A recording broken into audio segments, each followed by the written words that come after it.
There's the interface there. There should be, generally under the dash somewhere, I can feel it's right here, there's a port that I'm going to go ahead and connect this up to, and then let me move the camera around and we'll see what it is. So I'm basically just going to plug this in and turn the key to on, and it should be letting us know what's going on. It should be able to read the codes. All right, so give me a second, I'll hook it up.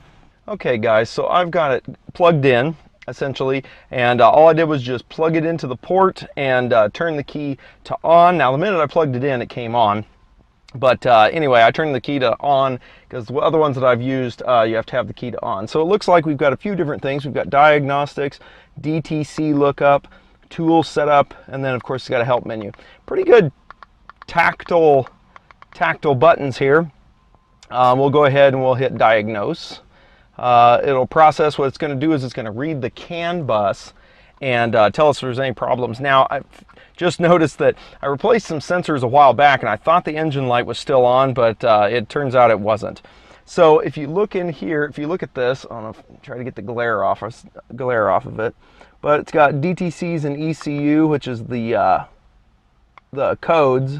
You can take and you can read codes. Okay, so it's going to get some supporting data, DTC loading. So hopefully it will tell us, okay, the vehicle has no fault codes. So basically, if there's any codes stored in memory, and a lot of times what happens, what throws a code is, let's say you have a spark plug fouling, let's say, it'll actually put the engine light on, which doesn't mean that, you know, your car is falling apart. It just means that, you know, you've got the engine light, there's a problem, and it threw a code. So with one of these, you can read that code. It'll tell you what the code is, as well as it'll give you a description of what the code is. And so it'll tell you that it found, and it'll tell you exactly which cylinder is misfiring and everything. They're actually really cool. So I'm going to back up here. You can erase codes. A lot of times, if let's say you get that code and you fix the spark plug, okay, and you no problems, you fixed the spark plug, and you found out that it was a broken wire or something, and so you replaced it, and it should be good. You'll notice that the still on the car will still show the check engine light. Well, this is where you go to erase codes, and you'll hit OK, and it'll say clear reset.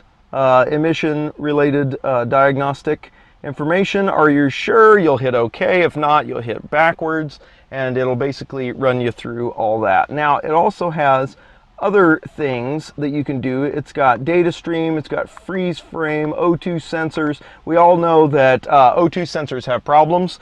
We can do an O2 sensor test. Let's go ahead and do that. Let's do bank 1, sensor 1. I'd have to look up in the book what the bank 1, sensor 1, and sensor 2, and then bank 2, sensor 1, sensor 2 are, where they're actually placed at for this specific vehicle. I'd have to look that up. But basically we can test them, you know, okay. And then it should, rich to lean sensor V. Okay, okie doke. Test ID 01, blah, blah, blah, and down here under status it says pass. So it passed. So that means that the sensor is operational, it's working. So basically, if you have a problem where your car is having trouble like running right, it's not running real good, it's not really missing, but like, you know, if you stand behind it, your eyes are watering, you know what I'm talking about? You know, basically it's running so rich or so you know, fuel heavy and not enough. There's not enough. The O2 sensors is basically how the engine knows how much air to mix with the fuel when it puts it into the engine. And so if those sensors are bad, it could not be sensing enough oxygen in the exhaust when it comes out, and so it's thinking that it's needing to put more fuel in, so it'll run it really rich. It'll put lots and lots of fuel in, and which is causing your efficiency to go to crap, as well as it can cause wear and tear on your rings and things like that. And so this is a good way to check your O2 sensors if you suspect something like that's going on and it hasn't thrown a code yet, because a lot of times the engine will throw a code if the sensor is bad.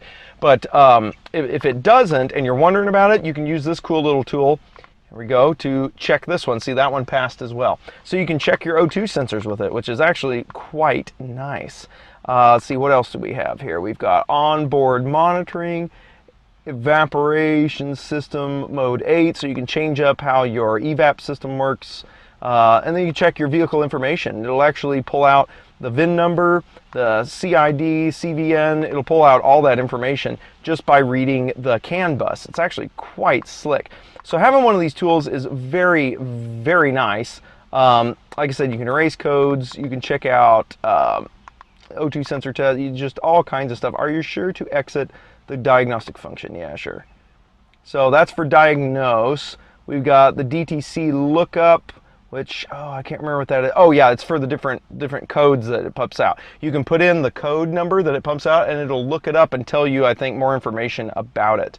So when you diagnose and you find the codes that it's throwing, then you can put it into that and it'll tell you what that code means. And so that, a lot of times I just Google the code. That's mainly what I do.